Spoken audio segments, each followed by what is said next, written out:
Welcome to MSP Unplugged. I'm your host, Paco LeBron. This is the place to learn how to run your MSP, whether you're a nimble MSP or leading a team for the journey. This is the place for you. I'd like to go ahead and introduce my partner in crime, Miss Nancy Enriquez, head of community over at MSP Unplugged. Nancy, how are you today? I'm doing great, although a little tired. Day 3 of Pax8 Beyond, but I'm hanging in. Yeah, if you ever get the opportunity to come to a conference like Pax8, it's one of those where you have so many opportunities to rehash relationships that you've had in the past, start new relationships, have conversations, and as I often get made fun of, where the magic happens in the hallway conversation. People be peopling. People do be peopling. People be peopling. And so I'm super excited today. I have a very good friend joining us today. Mr. Matt Lee has very different monikers. Cyber Matt Lee.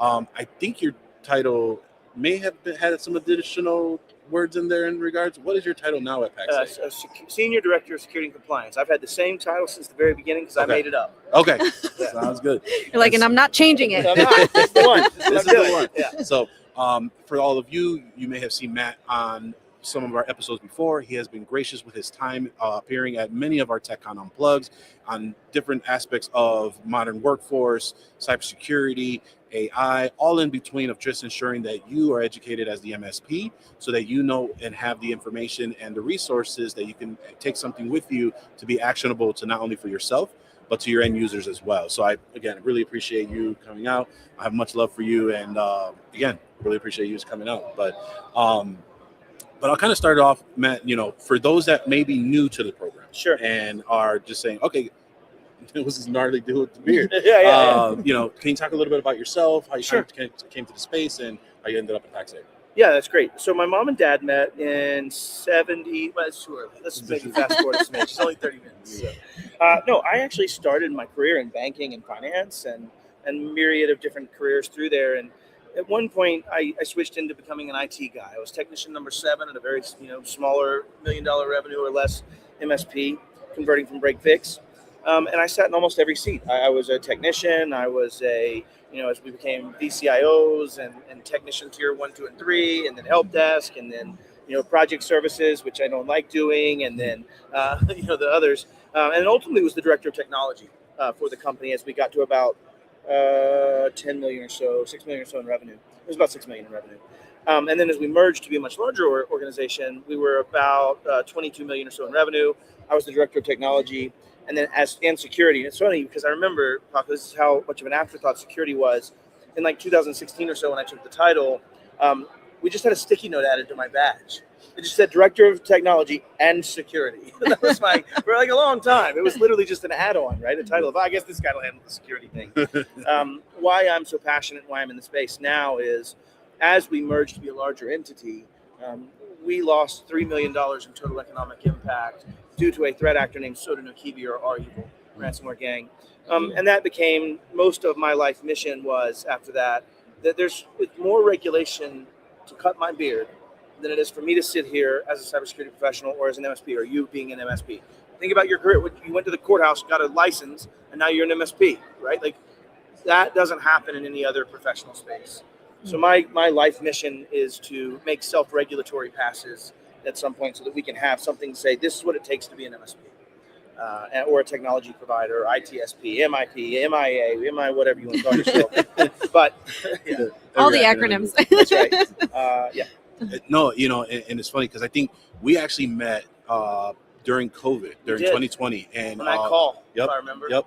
We actually thought it was a call for cybersecurity and MSPs. We learned it was a call for therapy. You're right. You remember? 100%. And so that was organized by a good friend, Ken Patterson, now over at Total. Shout out to Ken. And so he was able to group a bunch of, because it was such it was a hodgepodge, man. Yeah, it was just such a crazy time because we were just trying to figure out, and it was just bananas. And it was all aspects of, our livelihoods. How are we going to navigate this? And it was a true getting together and really ensuring that we banded together. And so I remember you being on the call, and you were just so forthright with all the information, just sharing and helping. And I don't know if I just one day I was like, hey man, like just want to reach out to you because I think at the time I was trying to figure out the Microsoft thing. Yep. We were trying to do our thing on our side. We were much smaller MSP. I think. Oh no, actually at that time I was solo and I had just went ahead and hired a new employee in May. Yeah. And so, which was Rosa Banderas for those who know. And so I was like, I'm just trying to figure this out. You got some time? You're like, yeah, absolutely. And so, I mean, you spent quite some time to not only explain what was going on, but also the infrastructure, what you were doing at the MSP you were at the time. And you're like, hey, I'd show you more, but you got to sign an NDA. And so, and I always stuck with that because you're always such a giver to the community. You're always a giver to those that listen. And that's kind of why I've always had the comfortability and ask of you to come back and just share the wealth of knowledge, because every time I talk to you, my brain hurts because it's like, because I get overwhelmed very often, and just the information overload that I got of the processing is just crazy. Yeah. But to that point, we're in 2026 now, right? And there's a lot of things that have been discussed over the years in regards to cyber hygiene, method actors, bad actors. From your standpoint right now, we're in June of 2026. Yeah. What are you seeing as some of the highlights that a managed service provider, or any acronym that you want to put in there, should really probably be paying attention and sift through the noise of some of the other things that are coming about? Not just sticking on security, right? Yeah. That's a great way to say it. If you are just adding security to your world, you are buying products and you are not going to be successful for what we're dealing with. You have to understand that it's the people, process, and technology that come together to make this happen. You know this. Yeah. I mean, we know these things. But, getting to the meat of it, like what is happening in 2026 that MSPs should be aware of from a security perspective? Couple things. There's a number of Venn diagrams happening. You have a world where in the recent DBIR, Verizon's data breach investigation report, they found that for the first time in a long time, people are leveraging vulnerabilities and leveraging exploits of social engineering more than they are leveraging malware. Malware is dropped as a category. So it's not like I'm going to find this malop and I'm going to stop it. You combine that with bring your own vulnerable drivers, with other methodologies of living off the land, or LOTL. The threat actors are moving into a space where behavior is what we're managing, not necessarily a beep or a boop or a malop or something we can signature base. Right. But at the same time, like what goes into social engineering? I don't have to break in. I'm going to log in. I'm going to trick you into doing what I want for me. But that's largely been something where MSPs have only been affected by proxy of some customer that was affected. Now you're starting to see, and this has been my fear for a long time, that threat actors are starting to understand the MSP. You are starting to become something they know about. And this isn't fear, uncertainty, and doubt. This is empirical. I run a charity called Cyberrise. That charity has a division called MSP 911. And if you're ever in your moment where you've gone through your worst day and you've been ransomed and your clients have been ransomed, or you've been attacked and your clients have been attacked, we serve as a coach, a guide. We bring resources. We try to make connective tissue for insurance and attorneys and for all the things that come to go. And in that, we're at case number 56 in the last 2 years. Now, there's a number of API errors in there where Matt was testing some stuff, so it might be like 4, like 2. But we have 56 MSPs that have gone through their worst day and their clients have been impacted by that. And the point is, in this last one, the threat actor, last couple of them, the same threat actor has now been very aware of the MSP. They came prepared. They came with receipts. They came ready to run execute. They came ready to disable anti-malware. They came ready to blind EDRs. They came ready with all those things. And that hasn't largely been the case. If you look back to the slash and grab incident by ConnectWise with the ConnectWise Screen Connect vulnerability 2 years ago in 2024, at that time, we were tracking about 1,000 servers over the course of time. And the vulnerabilities that were left, we had, I think it was of the 400 that were up, I think it was 80% of them were unpatched even a year later. But at that time, in the incidents that we did track, the threat actors only gained the remote code execution root access to the server. They didn't understand what they had with all the connected sessions. Had they been able to understand that they could pivot and run back channel commands on the back end of Screen Connect at that time, we would have had a lot bigger situation for MSPs. It would have been absolutely horrible. But it didn't happen because threat actors didn't really understand that, in my opinion, at that time. There's not a lot of evidence of them really collectively understanding MSPs. They've understood like RMMs and other tooling in that case, but they haven't really like, oh, there's this company that hires the lowest person they can afford to manage these companies. They have horrible process. They have terrible documentation. They barely implement security tools. They don't understand what security is. They have no target they're shooting at. Like, who do you want to fight? You want to fight Kmart or Walmart, or do you want to fight, Mom's Bakery? Yeah. And so you see this scenario where Now, chasing down Mom's Bakery has always been a barrier to entry from a scale perspective. I got to chase every Right. one of those. But if I can find you, I got 35 victims, right? And so we're seeing that play out, and it's getting where it's not about when, it's about how can I reduce the blast radius, how well can I structure this so that the threat actor can't run this on all machines or can only get to these subsets, or I've done my due care and due diligence. And so if I was an MSP to cut through the noise, the biggest thing I would be thinking about is what happens after? Like, what happens after? Can I do things now that will stop the impact after? Blast radius reduction, things that take away some of the impact, right, is the point that I'd be looking towards. Because when you think about it, identify, protect, detect, respond, recover. Yep.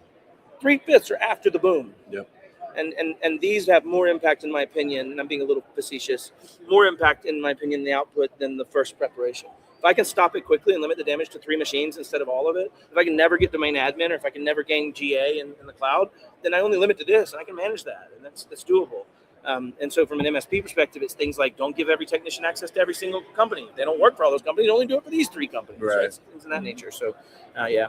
But then additionally, you see a shift in just overarchingly the increase in the reduction in barrier to entry to be a threat actor. Like today, we ran a CTF, a capture the flag here, right? Traditional capture the flags, you usually have 40 or 50 challenges. Those 40 or 50 challenges take a certain amount of time to like titrate through them. They happen over time. This week, we had to build 85 additional challenges in the first 12 hours. And the reason was there's a democratization, but also a big separation in capabilities happening.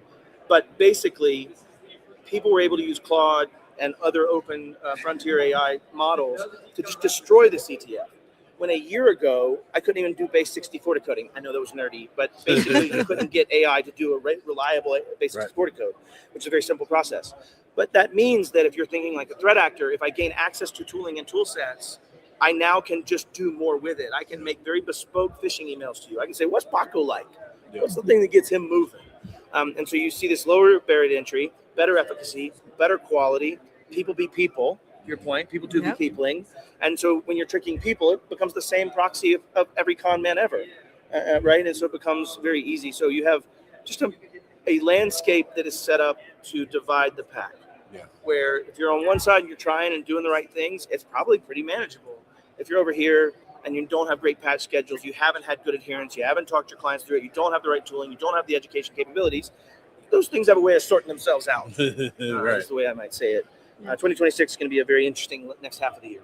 So there's so much to unpack on what you had said. And so one of the questions I have is that you had said where now the bad actors are understanding and learning and ultimately cultivating DMSP. Mm-hmm. How are they educating themselves in that? Is it just through experience? Is it like I don't know. Okay. Yeah, if you're asking like how did the threat actors find out about MSPs, I have to imagine they stumbled into a few of them. Okay. And you also see like the byproducts of the 2018 Kaseya vulnerability, the byproducts of the 2021 Kaseya vulnerability, July 4th, the Screen Connect slash and grab expose. But also I think the real turning point that I've seen is threat actors started using those tools.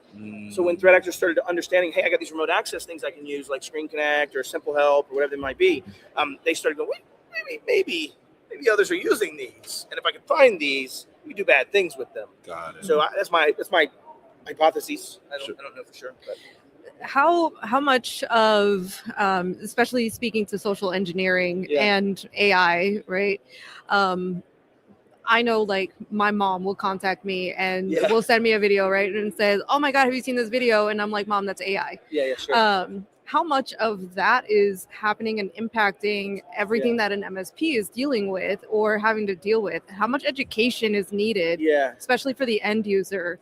And the MSP themselves, right? Like how can someone start to really truly identify this is AI? Are threat actors using that as a way in, especially when it comes to social engineering and anything like that? There's been examples of deep fakes of every single executive officer on one Zoom call, right? There was one where a threat actor got a number of friends to all use deep fakes to get on one Zoom call with the entire board to convince someone to do something. So like, right? Like that's what I mean. And the barrier no longer like the Prince of Arabia or whatever. Right. No. These are going to be your board members. These are going to be your president. These are going to be your people. And again, that comes back to the lowering of the barrier to entry, right? If you think about it, what it took to do a deep fake 3 years ago, I had to have complex software running on my machine. I have plans for it. It was pretty buggy. Now you can get 35 seconds of someone's voice and you have everything you need. right? And so it's interesting that democratization.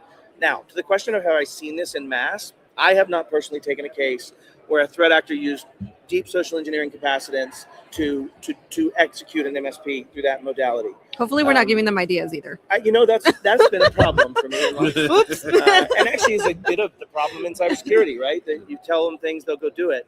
And so there's always this gaining momentum on that. And so I would imagine the deep fake aspect of that will play out a lot more. And if I had to make a prediction, they'll do it to gain access to a user in the MSP, because that's where the value will be in gaining access, because then I don't need to deep fake the others. And you think about it, when I go back to that blast radius thing I was talking about, are you as a technician able to turn off protection on an anti-malware? If you are, then I can too when I take over your account. Yeah. And so when you think about it, all these protections you have in place, they make you feel good. They're security theater. But if I have the ability to turn them off, then they don't matter anymore. They weren't ever there. They don't matter at all. So you have this path where we've never really tightened the operations. We've never really solved those things. I believe that that's going to be something where we will see over the next few years more and more MSP cases. And the cadence has increased. We went through case 52 to 56 just in the last 2 months. Wow. So we're seeing a higher cadence, and we're seeing more mature MSPs get hit too, as well. And so maybe there's indicators that means there is some prescience and understanding of the MSPs they're targeting. But for now, it still seems to be opportunistic. And the way that works, right, is threat actors that typically are the ones executing aren't the first ones that found it. There's initial access brokers that then go sell, and that's probably the reality. IABs haven't really understood what they're selling.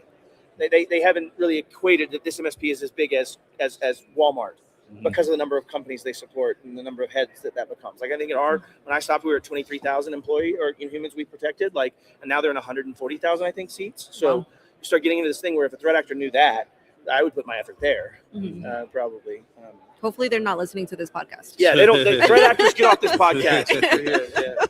And it reminds me of an article that Rich Freeman over at MSP Chat did, where he did an interview with someone where they were mentioning that bad actors at that time, and I don't know how old this interview was, that they are still leveraging the old school way of things because they're so successful. Are you seeing the AI portion of, because they were concerned like, oh, well, AI coming out, the bad actors are going to utilize this and things like that. With the improvements of AI, are you noticing or seeing or have an opinion on, are still the old school tricks the ones prevailing more and more still as strong, and they're not leveraging AI because they're lazy, or are they now really starting to dive? Those aren't non-correlatable though. Oh, okay. What I mean is, like, I might use AI to make me more efficacious, make me faster, make me more able to do something. And I think that still employs the same capabilities. What I mean by that is that I was with the CISO of Avanti at a private breakfast in San Francisco a little while back. And we were talking about the speed of exploit, the speed from a POC, so a proof of concept, a piece of code that someone's put out and say, this is how you do it, right? From POC to full compromisation of every internet exposed Avanti firewall that had not been updated. What do you think that time of execution was? From POC to every single device on God's green earth has been compromised that has not been patched. 0 day? It was 48 hours. Okay. But if you think about 48 hours means that my patch window of a week is fucked. Yeah. Right? If I wait a week, I'm done. It's done. Yeah. And I've always believed that too. To add to that, there were 12 distinct threat actor groups targeting these devices that they were able to gather information on. 12 different groups. So my point is, if you're talking about that kind of speed and that many numbers of players, there's zero chance they're not using assistive methodologies and modalities. Okay. And so I would say yes, yes, and yes. Is there proof? I'm not on their computer. Right. I'm not sitting with them chatting. But we have had examples like Fraud GPT that came out early on. We've had other examples. And I would tell you, in the harness era, what a terrible name to come up with, but here we are and it's stuck. But the harness era right now, the 3 players in my CTF that are winning by 1,000 points or more are all running a harness. They're all running something that bounces the code back and forth into the LLM as a way to think about it and wrap how it functions. And that means when they get this thing, they can go back and say, oh, I found that your Gmail address is Limat Pensacola. Pensacola is short for Pensacola. That must mean that Pensacola is running that kind of thing, that kind of logic chain, that kind of reasoning chain is ubiquitous, available. The guardrails are useless. The challenge with AI is, in Matt Lee's opinion, is that you always expose the user plane to the control plane. I always marry my user message with the system message and send them in together, which means I can abuse it. Yeah. You would never do that in normal system design, and yet here we are. So that means we're always going to be playing whack-a-mole to close the box of those abuses. And what I mean is, like, if a threat actor wants to be threat actory, he or she is going to be able to do things that will just be whack-a-mole, and that means you always have a next victim. You always have a next dead body. You always have a next set of dead bodies. And now they're faster at that speed. So, yeah, they're definitely using AI. It'd be stupid not to. And in reality, they're better business people than us. I'm gonna say it. Better business people than us. I'll tell you. One threat actor 2 years ago put out $1 million bug bounty. You know how hard it is to get somebody to pay me $10 to find some giant vulnerability that maybe gives everybody's Facebook addresses away or something like that. That didn't happen. But you could have a company that said, we care so much about our ransomware that if you help us find a bug in our ransomware, we'll pay you $1 million. Most companies at this conference don't have a bug bounty program. They don't have a vulnerability program that's worth its salt. They don't have capabilities of dealing with the vulnerabilities. So you're in a challenge where the threat actors are better at what they do. They are going to use tools like AI faster than we will. They're going to understand their impact. They understand their business model. They understand where they extract revenue. And so you have a problem where we're worse business people than they are, in the most part. Well, if you really think about it, and what you're saying is how much time and dedication they're putting to their craft, right? 100%. Like that's really what it comes down to. And a lot of MSPs are drowning in so much reactive work than they are in training themselves into the security aspect of the craft, right? Yeah. Again, those have self-solving forces, unfortunately. Yeah. And we see it. We've seen 2 MSPs go out of business in the last 2 years. Which also gives you some hope, right? You might suffer, it may suck, but most of the MSPs that go through those events become part of the solve instead of the problem. They become part of the capabilities to drive this forward. So I think, we're at a time where it's okay to fail and learn, but not for long. Is the problem. Talk to that a little bit more in the sense of like the human side of what happens after. Like one of the things that you mentioned was your passion for this came from a bad situation, right? And a lot of trauma, right? And as humans, a lot of the times that's what happens, right? We go through a traumatic experience, we rebuild from that, 100%. And then we are able to then grow. But what would you say to someone that is at that point and possibly looking at like, oh my God, how do I rebuild? Oh, it's hard every time. We actually have one of our, I don't know how to say this better. One of our victims? No. One of our supported entities that was a victim of cybercrime, named Michael. He's coming to speak today on stage after this at 4:00, I think. And we're going to get into the emotional side of that. The whole panel will be questions like, tell me the one, and I'm going to try not to tear up on your thing. I will be crying on stage, but tell me the one pain you bore that nobody else saw. Those kind of things. So, give me a sec. But, and by the way, guys, this is on 4 hours of sleep and minimal coffee. Like your energy level is just amazing, I have to say. The point is, I tell a story to help make this make sense for people. Let's say the 3 of us were standing up on a mountain, right? We're standing out overlooking a large crevasse and a drop of 10,000 feet or more. And we're sitting there, and I gently reach over and push Paco to his death. Is there any chance you don't either take a defensive stance, take an offensive stance, push my fat ass off as well, or run down the mountain? There's no chance one of those doesn't happen, right? Like you're a human, self-preservation matters. Exactly. So also though, as you run down that mountain and you see that person that's coming up that mountain and you say, hey, there's a dude pushing people off the mountain up there. Don't go up there. Is there any chance they don't just believe that passion in you? They see it, they know it, they feel it. 70% of our communication is nonverbal. They get it. So my point is that those that have been through it are the best people to go share the challenges they've faced. And they typically, as I've seen it, there's a certain amount of therapy and catharsis of sharing your story, helping others not go through it. There's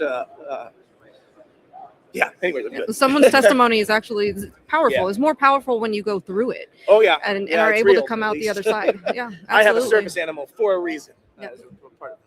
No, I mean, you get to a point where, and it's not all doom and gloom, right? And for those that are listening, you're obviously listening on how to get ahead and how do you figure that out, right? And so, Matt, as a good friend of mine, was able to do something for us at a TechCon, which was known as, what are you going to do on your worst day? Yeah. And I mentioned this because in order to be able to get ahead or reduce the attack surface or just have a fighting chance, you have to educate yourself in some way, shape, or form. Right. But to your point, you won't know what to fight until you have experienced it, until you feel it, until you understand it. And to your point, once you get the opportunity to understand the tangibility of how it makes you feel, then you can understand. Well, it's like falling off your bike. You're like, I don't care if I fall off the bike. Then you fall off the bike and break your arm. You're like, bro, maybe I ought to wear some safety gear.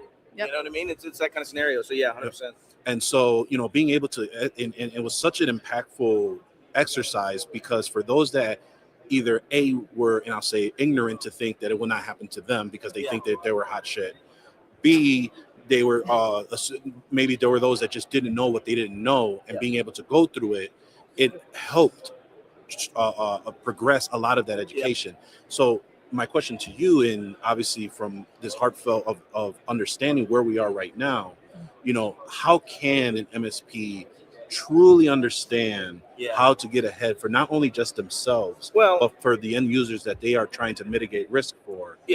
Follow a framework, man. That's my one string guitar. I pull it plunk, plunk, plunk. But you got to stop being the smartest guy or gal in the room. I'm not the smartest guy or gal in the room. There are a collective of us that come up with things that make these explanations of what I should be doing for security. If I'm making it up, then I'm saying I'm smart enough to know all the things that might need to be dealt with in security.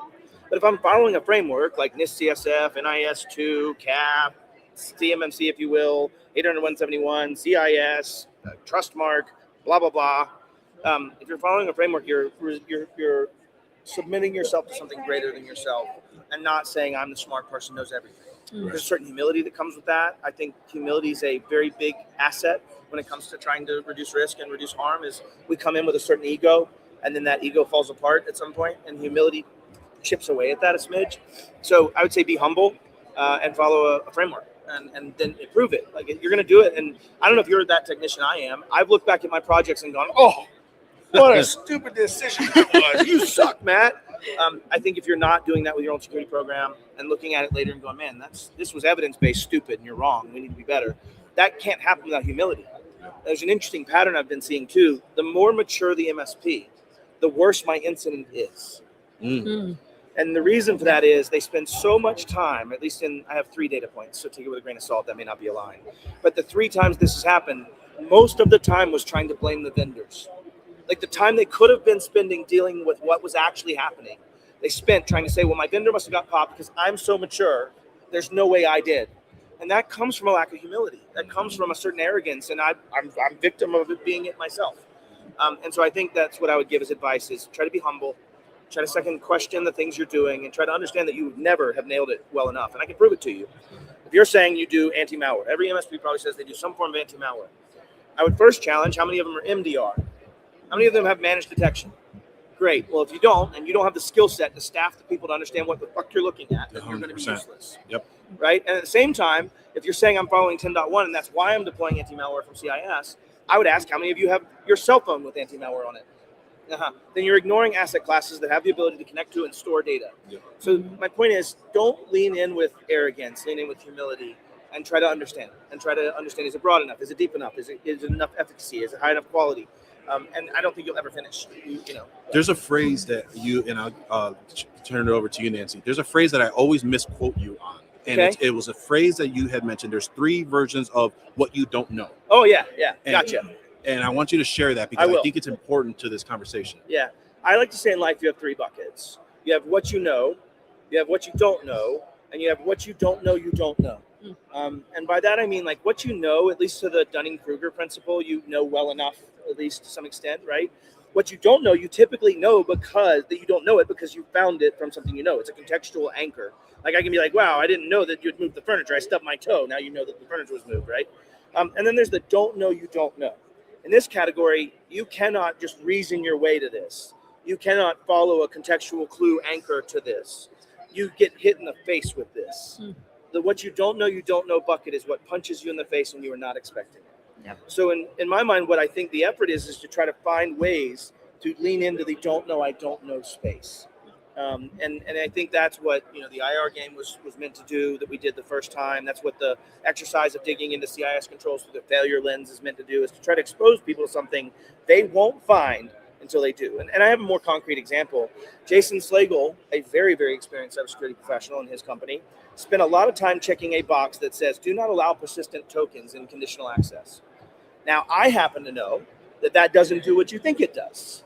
Right? Because when you do a token theft in the middle with AITM or adversary in the middle, You steal the token, and the session is never terminated, which means that it's not going to have a normal, say, close this out, and then it won't be persistent. It'll still be there as long as somebody wants to refresh it. So you think that it's going to, but until you test it, you don't know. And so when I told Jason, you're wrong, let me show you, and then I stole a token and was able to do bad things with it, it was very clear to him that he was like, no, I clearly thought this was doing this, but it didn't. And so I think there's that point of like, the don't know you don't know doesn't happen until you've actually stumbled into it. And so you have to find ways to contextually give you pieces that are here where you're like, I don't know that. Perhaps I should know what LLM&R poisoning is and what responder does. Right. And then you can dig in, right? So that's my phrase, you quote or misquote. I don't know if you got it right or not. I'm going to say probably right. No, I've always gotten the paraphrasing of it, but I never can get it to how you have said it. Well, now here we have it forever. And kind of just to go off of that, my question was, what is the one thing that you would say is like the blind spot that most MSPs have, right? And it goes to the don't know. Yeah. And then if they don't know that they have that blind spot, what is a way that they can identify that? Listen to these shows, come to conferences, talk to folks, ask questions, be humble, be curious. I think is the best thing I could say. Yeah. So I would say it's those combined. Love that. Yeah. I mean, there's so much that we can obviously go into, right? And then we could probably go even further. So what I would love to do is with you here is do a couple of rapid fire questions. Man, I'm in. And dive into those for some actionable things for those listening. One of them is, what is one thing that MSPs right now should stop doing immediately? They should stop selling based on tools and stop selling based on technology. The client doesn't give a shit. They don't care. Yeah. So you have to sell based on risk and business opportunity capacitance, not on fear and education. Like I couldn't explain to a customer, no, you need to turn off LLM&R poisoning or LLM&R from IPv6 because if you don't, I can do LLM&R poisoning. I can take over. What is that? Well, so you have this DNS thing, and DNS is a domain name resolution service that it goes to IP addresses. Shit. Okay, so IP addresses. We have these octets of numbers that we can route across the routing. Shit. Let me explain. We're never going to teach them. So when you lean in and open the door for questions they have to ask, they're gonna never get where they need to go to understand it. So they either have to believe you or they don't. Yeah. So in my mind, you'd stop selling on those features and start selling on the benefits. Start explaining what you're doing. Start speaking towards the business, understanding the business. And the other thing I would say is there was a Microsoft executive that was quoted saying, "Defenders think in lists and attackers think in graphs." And what they're saying, and as long as that is true, there will always be a loser in the defender. And I'm misquoting that a smidge, but what they're basically saying is, we have a list. We're like, oh, here's all my RMM stuff and assets. Here are my softwares that I use, which is probably not true. And here are these things. Whereas an attacker has to understand, oh, if I destroy Kat's sign-in, and she's on this machine, and that machine has path to domain controller, and the domain controller is in that same layer too, and I can walk towards where their end production software is, and in this database, I have what? That's a graph. That's connected objects and how I get there. You just made me think of Battleship. What's that? I said, you just made me think of Battleship, the game. Yeah. So with that, the point is that we don't understand our clients in a way that would be like a defender does or an attacker does. And as long as that is true, you will keep losing as an MSP. Gotcha. Right now, we've talked about obviously a lot of the cybersecurity trends that are happening. Is there a cybersecurity trend that excites you that's happening? That's a good question. Is there a cybersecurity trend that excites me? I think there's a statement I've been making to CISOs in the enterprise space that is kind of salacious, which is that I believe in the next now 4 years, because it's been a year I've been saying this, in the next 4 years, SMB will surpass enterprise in cybersecurity. What I mean by that is in the reduction of harm, right? As an enterprise, I'm going to have this server that has to go to this LDAP-S endpoint, and that means I need to keep LDAP around. And if I have LDAP, I need this domain controller, and I'm syncing this to this, and I have this AS400, and these other 19 systems, and I have these others. They're complex, and they're more unique. But if I'm a non-code producing entity, small business, and I am buying Microsoft Entra or Okta or Ping or Google or blank, blank, blank, blank, and I'm tying into one of 43 top SaaS applications, then that normalization function means that I could script a common output between those clients, which means the scale can be done, in my opinion, in a way that's never been approached before. I could do more APIs and automation that make things the same way. Yeah. So I think the trend that I would say is coming is a bit of unfortunately, Thanos snapping of several MSPs that won't be around. Yeah. But at the same time, the ones that are here are more capable for a more normalizing individual. If every client was on M365 Business Premium and had these features, I can run one script and put them all the same way. I can have something that monitors it all the same way. I can have the same output. If this guy gets popped, I can change them for everyone to result in something different. Yeah. That is a trend that we haven't fully seen exploited yet or taken advantage of yet. I don't know why I went to exploit. But it definitely is one of those where I think that's the salvation and the reason that SMB will find a reduction in harm over enterprise, just because of that normalization function. Awesome. Last one I have for you is, you kind of mentioned this earlier, but what is one thing that MSPs can do in the next 90 days to help improve themselves? I know you mentioned security frameworks, but would that be it, or is there something else? Well, I think you have to have the operational capacitance to execute. I think there's a certain amount of things of like, can I actually execute? Do I get shit done? Do I accomplish tasks? Or do I get Matt Lee's ADHD brain and do 500 tasks and never finish any of them? And so the point is, I think if MSPs are trying to focus on this now, it would be find some type of business operating system that empowers them to be successful at operations. Because if you start going down a CIS path or a NIST path or an NIS2 path, whatever it may be, and you are not capable of executing, you will not execute. Yeah. So it would really be, if I had to sum it down to one thing, is like work on a business operating system, whether that's traction or some other methodology to do that. It would be very helpful to be able to execute. And that does go down to the one-person shops. And this is actually something I didn't talk about just a second ago. What's neat is in that world of normalized, everybody's on the same stuff, I'm using scripts, I'm automating, I might not need 40 people to be very successful density-wise revenue. 100%. Yeah, I might be way more scalable with less humans. Yeah. I actually think this will enable and empower the small shop just as much as it does, if not more, some of the large ones. So, I love that. The other thing that I'm hearing you say is don't go at it alone. That's true too. Yeah, you'll never be able to figure out this don't know you don't know bucket without friends. Love that. That's a friends, right? And I take the old adage of, want to go fast, go alone. You want to go far, go with friends. I think there's a certain amount of humans need reflexivity to get to the understanding of something. I need you to tell me when I don't know. And there's a thought experiment about this that talks about 4 quadrants. One is the things known to you, not known to others. Things known to others, not known to you. Things known to you and known to others. And so in that quadrant, when you think about it, if I don't have somebody give me something that I don't know about me, and they do, I'm missing that data quadrant. And so if you're not coming to these conferences, Jason and I posited that the ones we're seeing, and we're seeing MSPs that don't go to conferences, we're seeing MSPs that we've never heard of before, they don't have this whole 50% of the information that's on the right side of that quadrant where others will feed back to you, right? Like, so, good way to say it, I suppose. Awesome. Yeah.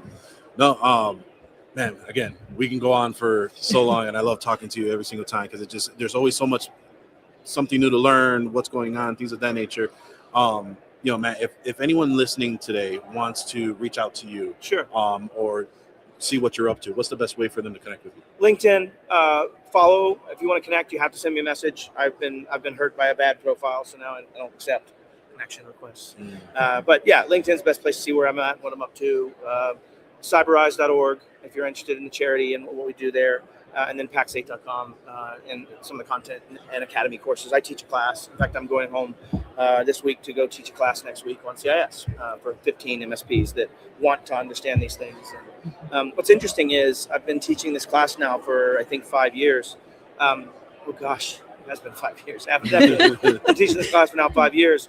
And I constantly see people rising to the top of their field that I've taught. And that is such a unique and new experience, right? Like Bobby Guerra went through my class, Lawrence Cruciano went through my class. Like all the people I've had on stage are all people that I have inadvertently I didn't even know I taught them. Yeah.